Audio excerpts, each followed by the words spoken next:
621 नं टियाफुखुरि गुदि फरायसालियाव एबसुआ बेसेन नाङै फोरोंगिरि थिसनदों। उदालगुरि जिल्लानि सिङाव थानाय खलायगाव दखरा एबसुनि बेन्दोङाव 621 नं टियाफुखुरि गुदि फरायसालियाव एबसुनि आदब आरो गुन गोनां सोलोंथाइ मावथांखि मिशननि गेजेरजों बेसेन नाङै फोरोंगिरि थिसननाय हाबाफारि जानानै थाङो। बे हाबाफारिनि गेजेरजों 621 नं टियाफुखुरि गुदि फरायसालियाव सासेल' फोरोंगिरि थानायलाय फोरोंगिरि महरै फकेसरि बर'खौ थिसननाय जायो। हाबाफारियाव गाहाय आलासि महरै बाहागो लानानै उदालगुरि जिल्ला एबसुनि नेहाथारि धरनि बर' बिथाङा खौरांगिरिनि सिगाङाव मा फोरमायखो खोनासंदो। कालायगाव हालाम हिसाबै मिथिगौ बयबो उदालगुरि जिल्ला नाङैनो जे बे ओनसोलावहाय बेनि बर'फोराहाय बर' राव राया थेवबो बर' बिजों गायसननाय समनिफ्रायनो बे ओनसोलावहाय नांगौ बायदिहाय गंफ्रोमबो गामिफोरावहाय बर' बिजों गायसंदोंमोन।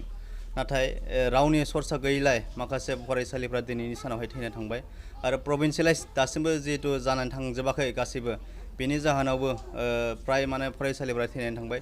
दासिमबो दङ 30सो गुदि फरायसालिफ्रा थांनानै दङ मिरु जिरौब्लाबो बेनि गेजेराव गंथाम गंब्रैसो दासिमबो प्रभिन्सियेलाइज जायाखै। दा बे जिहेतु आसाम नाङैनो एसामिस फरायसालिफ्राबो एनरलमेन्टखौ लानानैहाय बा माखासे जाहोनखौ लानानैहाय थैनानै थांदों। बे बेलायावबो बर' बिजोंनि फरायसालिफ्राबो माखासे थासारियावहाय एनरलमेन्ट समस्यानि थाखाय दिनैनि सानावहाय थैनानै थांदों। दिनैनिफ्राय जागायजेनबाय फोरोंगिरि थिसननाय। कालायगाव दखरा बर' फरायसा आफादनि सिङावहाय गासै 8सो गुदि फरायसालि सिंगल टिचार दङ। दा गिबि जागायनाय हिसाबै 621 नं टियाफुखुरि गुदि फरायसालि बेयाव जोङो दुलाराय बर' फरायसा आफादनि बिथोन बायदियै दिनै जागायजेनबाय आरो इयुननि समाव जोङो बे गंस्नि फरायसालियावबो जोङो गामि आफादजों सावरायनानै एसएमसि जिहेतु स्कुल कमिटि थायो बेजों सावरायनानै माबायदि राहायै जोङो बेनि बेसेन नाङालासे टिचार एपइन्टमेन्ट होनाय हाबाफारि बेखौ होनो हायो बेखौ सावरायनायनि गेजेरजों जोङो होलांबाय थासिगोन गंफा गंफा। दुलाराय बर' फरायसा आफादा बर' बिजोंखौ लानानै बर' हारिखौ लानानै बर' बिजोंखौ लानानै गोलाव सम खामानि मावबाय थादों। बेनिनो मोनसे सोलोंथाइनि हाबाफारि हिसाबै आदब आरो गुन गोनां सोलोंथाइनि जि मावथांखि फोसावनानै एबसुआ खामानि मावगासिनो दङ। दा जोङो बयबो मिथिगौ बर' हारिया हारि हिसाबै थांना थानो थाखाय जोंनो राव थुनलाइ हारिमु गोनां। दा बेयो जोङो अलरेडि दंखायो। मानोना बर' रावा दिनै भारतनि संबिधाननि 9थि सिडिउलाव थिसनजानाय बे रावजों दिनै खन्थाइ रायथाइ सल'मा लिरनानै दिनै साहित्य एकाडेमि बान्था मोनदों। 1963निफ्राय जे बर' बिजोङा जागायदो बै जागायनाय समनिफ्रायनो गोबां जेंनाजों जुजिनानै दिनै बर' जाथिया बर' गार्जेना बर' बिजोंखौ फोथांबोदों। दिनै सम आरो थासारिजों दिनैनि थारिखआवबो जोंनि बर' बिजोंनि समस्याफोरा जोबाखै। दिनै फोरोंगिरि गैया जों नांगौ बायदि मोना बिजाब मोना। दा जोङो गोबां फेन्सन स्कुलनि जेंनाफोर दङ। थेवब्लाबो दिनैनि थारिखआव बर' हारिया नेङाखै बर' गार्जेनफोरा खुनु दिनै फासयाखै। दा खोथाया जाहैबाय बे बाथ्राफोरखौ जोङो दिनै समजों गोरोबनानै जोङो खामानि मावगासिनो दङ।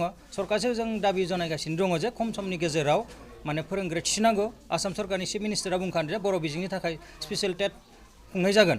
दा बेखौबो जोङो बुंदों जे बिटिआर आसाम सरकारखौ थाबनो टेट एग्जामखौ खुंनानै आरो दा क्वालिफाइड जाखानाय थानाय टेट टिचारफोरनि जि खुद्रिनाय बेखौबो नोजोर होनानै आरो जोंनि जि आंखालखौ सुफुंनायनि थाखाय बे खामानि मावनो थाखाय जों सरकारखौ खावलायदों। गुबुन फारसेथिं जोङो एबसु हिसाबै जोङो जिखिनिखौ जोङो बिजोंनि सायाव दायो स्पेसियेलि जों खामानि मावबाय थादों। दा गोबां बर' बिजोंनि भेन्सार स्कुलफोर दङ। दायो सरकारि स्कुलफोरावबो फोरोंगिरिनि अनजिमाया खम जेराव 50 जन थायो बेयाव बुंदों फोरोंगिरिल' सासेल' दङ। दा बेखायनो जोंनि गेजेराव दायो जिहेतु बादायलायनायनि मुगा गार्जेनफोराबो गावनि गथ'खौ मोजां फसंथानाव होनानै मोजां स्कुलाव होनानै मोजां शिक्षा दिक्षा होनो नाजायो। दा बेखायनो जों आसा खालामदों जे दिनैनि थारिखआव सरकारि भाबै मावनो गोनां खामानिखौ बिसोरो किसुखौ जोंनो मावनो होनो हायाखै। दा जायनि थाखाय जोङो आंखालखौ सुफुंनो थाखाय एबसुनिफ्रायनो जोङो रायजोनि मददजों बै गामियाव फसंजानाय गामि आफादनिजों सावरायनानै जोङो अनारारि होनदोंब्लाबो 2-3 हाजार होनानै जोङो जेब्ला समसिम सरकारा फोरोंगिरिनि आंखालखौ सुफुंनानै होआ बै समसिम जोङो बे फरायसालियाव फोरोंगिरि थिसननानै फरायसालिखौ फोथांना लाखिनायनि खामानिखौ मावगासिनो दङ। दा बे बाथ्राखौ जोङो रायजोखौ बुंनो हायो बा जोङो बे खामानिखौ मावगासिनो दङ। दा फैबाय थानाय जोङो समाव आसा खालामदों जे जोङो बर' हारि हिसाबै बर' बिजोंजों जाबायदि जोङो दावखोलांबाय थादों। दा दिनैनि थारिखआव जोंनि गेजेराव भेन्सार स्कुलनि जेंना फोरोंगिरिनि आंखाल बे समस्या नो डाउट। किन्तु दानि जेंनानिख्रुइ गोदोनि जि जागायजेननायनि जेंनामोन बे बिराद गिदिरथारमोन जाय समाव माने सरकारा जोंनो पारमिसनखौनो होआखैमोन बे पारमिसननि थाखाय जुजिनानै 1963 जोङो बेबायदि गायसननानै मोन्दोंमोन क'क्राझार आरो अदालगुरि साब डिभिजनावहा बिनि उनाव पर्यायक्रमे जोङो जुजि दिनै इउनिभारसिटिसिम बा जोङो भारतनि संबिधानाव जों मोननो हाबाय जोङो भाग्यबान मोनसे जाथि बर' हारिया भारतावहा जेसेबां माने आलादा रायजो माने सेपारेट माने दङ रायजोफोर दङ भारतावहा बेखिनि रायजोफोरा दिनै गावबा गाव रायजो थासेयावबो बै रायजोआव थानानै मादार लेंगुवेजआ सिकिउरिटि मोननाय गैया फोरोंगिरि मावनो गोसो गुदुं बिजाथिफोरनि थाखाय गोजोनथाव खौरां क'क्राझार जिल्लानि काजिगाव गुरुदामाव थानाय जेकेबि एकाडेमियाव जारिमिन एबा हिस्ट्रि आयदानि थाखाय सासे आयदा फोरोंगिरिनि गोनांथि जादों बिनायसाया ग्रेजुवेट आरो बिएड नङाब्ला डिएलएड थानाय जानांगोन दान बान्थाखौ सावरायनायनि गेजेरजों थि खालामनाय जागोन